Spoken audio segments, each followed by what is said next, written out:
我还是希望我们国产空调越来越好啊，超过小日本，甚至完全碾压啊！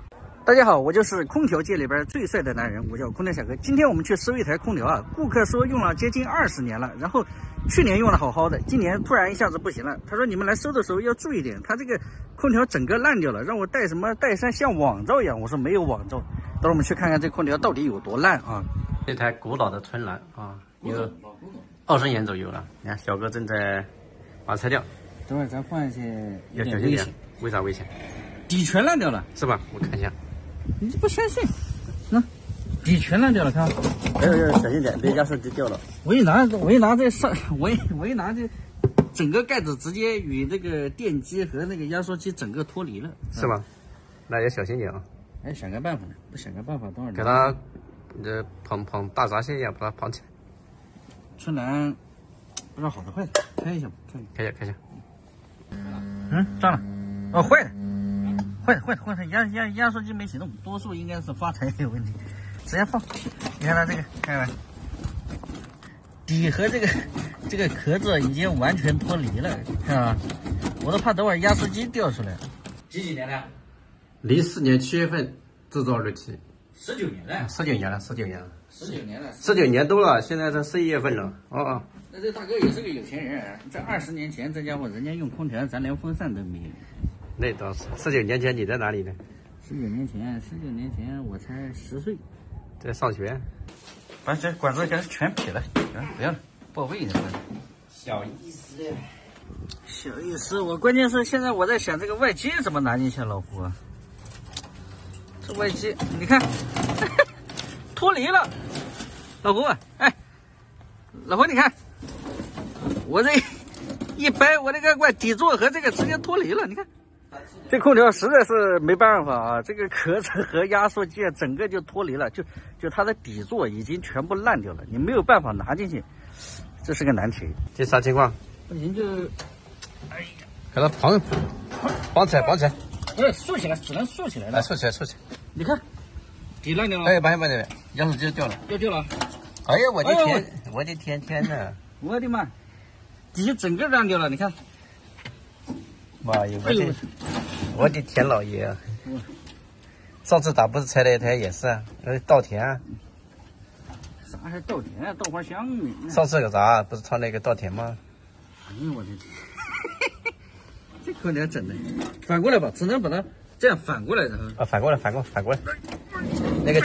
那个顶朝上，朝下，捆起来。哎呦，放到那个1楼去，放到草坪上。放，慢慢放啊，稳一点，不要放，没掉吧？压缩机就没动吧？稳得很，那就行。哎，你看这铁锈都装了满一桶。哎呦我的妈！